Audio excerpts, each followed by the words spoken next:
টাকার বদলে মজুরি পেঁয়াজ। লক্ষ্মীপুর স্টেশন চত্বরে ভিড় শত শত শ্রমিকের। একদম ভোরের ট্রেন ধরে চলে আসছেন তারা। কেউ কেউ রাত্রিবাস করে থাকছেন স্টেশন চত্বরে। শ্রমের বদলে পেঁয়াজই তাদের একমাত্র লক্ষ্য। বিকেলের আগেই তারা ট্রেনে বস্তাবন্দি পেঁয়াজ নিয়ে রওনা দিচ্ছে বাড়ির উদ্দেশ্যে। এই মুহূর্তে জমজমাট লক্ষ্মীপুর স্টেশন চত্বর। জানা গেছে, কৃষি জমি থেকে পাকা পেঁয়াজ তুলে বস্তাবন্দি করলেই মিলছে মজুরি। তবে সেই মজুরির টাকা নয়, কেজি কেজি পেঁয়াজ। এমনই চিত্র দেখা যাচ্ছে পূর্ব বর্ধমান জেলার পূর্বস্থলী এলাকায়। আর সেই কারণেই পূর্বস্থলীর লক্ষ্মীপুর স্টেশন চত্বরে প্রতিদিন ভিড় জমাচ্ছে শত শত শ্রমিকেরা। কৃষি জমি থেকে পেঁয়াজ তুলে পরিষ্কার করে বস্তাবন্দি করলেই শ্রমিকদের দেওয়া হচ্ছে পেঁয়াজ। জানা গেছে, একটি বস্তা ভর্তি করলে মজুরি হিসেবে মিলছে 5 কেজি পেঁয়াজ। অর্থাৎ কেউ যদি 5টি বস্তা ভরতে পারেন তাহলে তিনি পাচ্ছেন 25 কেজি পেঁয়াজ। আমরা পেঁয়াজ তুলি। মানে কিরকম ভাবে কখন আসেন? ওই তো 7টার সময় আসি। আচ্ছা 7টার সময় এসে পেঁয়াজগুলো তুলে বস্তা করি। যে বস্তা কাটতে পারবে 5 কেজি করে বস্তা। আচ্ছা, মানে এবার আপনার কতটা হয় সারাদিন? ওই 2 বস্তা। 2 বস্তা কতটা থাকে? 2 বস্তা ওই তো 10 কেজি দেয়। আর আমরা চাটি করে ছাঁটটা রাখি, কুড়িয়ে নিই। মোটামুটি 40 কেজি মতন হয় নাকি? হ্যাঁ, আমরা কুড়িয়ে হয়তো চলে যাই তো বস্তা। 50-60 কেজি হয়? না না, 20 কেজি। আচ্ছা, মোটামুটি এতে কি হয়? এতে আপনাদের এত না, কি করবো, এখন অভাবে আসতে হয়। আমরা গরিব মানুষ। আমরা তো কোথায় বাড়ি আপনাদের? আমাদের শ্রীখণ্ড বাড়ি। আচ্ছা, আপনারা ছাড়া আর কোথাকার লোক আছে? প্রচুর জায়গায় লোক আছে। আমার নাম সন্তোষী। হ্যাঁ, সন্তোষী। কোথায় বাড়ি? বোনটা কি বলেন, শ্রীখণ্ড। শ্রীখণ্ড তো বাড়ি। এখানে কাজ করা শ্রমিকদের নগদ টাকা দেওয়া হয় না, মজুরি হিসেবে শুধুমাত্র বিনামূল্যে পেঁয়াজই দেওয়া হচ্ছে। ফলে পেঁয়াজের আশাতেই বহু শ্রমিক এই কাজে যোগ দিচ্ছেন।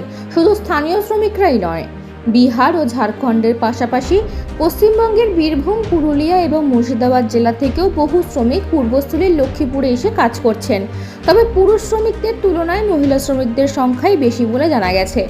পেঁয়াজের কম দামের বাজারে এমন অদ্ভুত মজুরি ব্যবস্থাকে ঘিরে ইতিমধ্যেই এলাকায় ব্যাপক আলোচনা শুরু হয়েছে। কৃষকদের দাবি, বাজারে পেঁয়াজের দাম এতটাই কম যে নগদ টাকা দিয়ে শ্রমিক রাখা তাদের পক্ষে কঠিন হয়ে পড়েছে। তাই বাধ্য হয়েই পেঁয়াজ দিয়ে শ্রমিকদের মজুরি মেটানো হচ্ছে।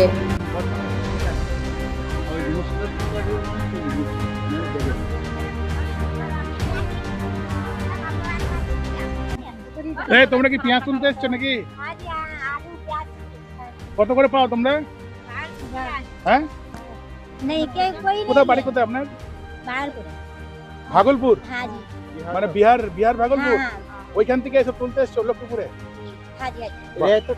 তো তোমাদের হয় লাভ হয় এতে? বলছি, তোমাদের লাভ হয় এতে? ফায়দা হতে হয়? खाने वास्ते ले आते हैं, फायदा होता नहीं है, बताइए क्या करेंगे। खाने वास्ते ले आते हैं। आपका नाम? रजनी देवी। रजनी देवी। हाँ जी। और आपका नाम? এখানে প্রচুর পরিমাণে ভিড়। এখানে এখন পেঁয়াজের সিজন চলছে। বিভিন্ন জায়গা থেকে মানুষ এখানে পেঁয়াজ উঠাতে আসে। পেঁয়াজ উঠিয়ে বিনিময়ে কিছু পেঁয়াজ ওরা পায়।